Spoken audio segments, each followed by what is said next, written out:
Madam तुम्ही कशा काय आलात? सगळ्यांना मदत करायची म्हणून श्रेयस हट्ट करत होता, म्हणून त्याला मी इथे घेऊन आले। याची काय मदत होणार आहे? उलट याच्यामुळे कामं आणखीनच वाढतील।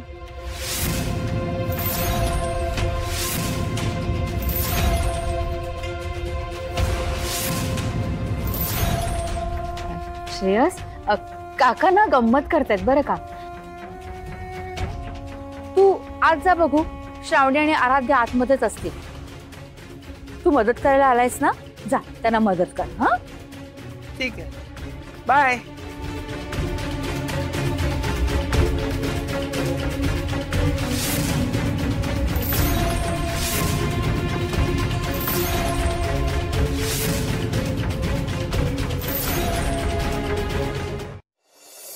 हे बघ, हे सगळे मसाले यातले 10-10 ग्राम मिक्स करून दोन्ही लोणच्यात वापरायचे। हो, आणि सगळ्यात महत्त्वाचा म्हणजे हा मसाला, हा आपल्याला सगळ्यात जास्त वापरायचा आहे, लक्षात ठेव। हा ठीक आहे। हाय श्रेयस, तू इथे कोणाबरोबर आलास तू? अरे मला फोन तरी करायचा ना। कारण मला तुला सरप्राईज द्यायचं होतं ना, आणि मी आत्या बरोबर आलोय, त्यामुळे तू काहीच काळजी करू नको। मी घरी थोडा बोर होत होतो ना, मग मी इकडे आलो तुला मदत करायला। बरं ठीक आहे। हे सगळं काय आहे?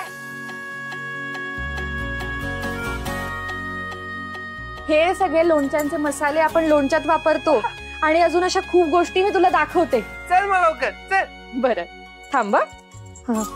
पूजा, हे घे, आयडी ठेव, मी जरा याला सगळं गोडाऊन दाखवून आणते, आणि मला जरा दुसरं काम पडेल। तू हे नीट बघ। हा हो ताई, चालेल। चल चल मग ये। सगळे असे घालून टाकायचे का मसाले लोणच्यात? हो ये। हे बघ, हे पापड जे आपण बनवतो त्याच्यासाठी जी उडदाची डाळ लागते ती या जात्यावर दळली जाते,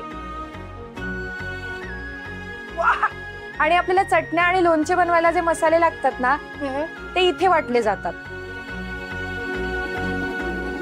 वाह, आता बघ, हे सगळं आपण पारंपरिक पद्धतीने करतो। त्याचं कारण असं की चटण्या, लोणची, पापड हे सगळं चविष्ट आणि स्वादिष्ट व्हायला हवं म्हणून।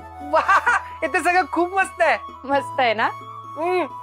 खरं तर या सगळ्याचं क्रेडिट ना तुला जातं।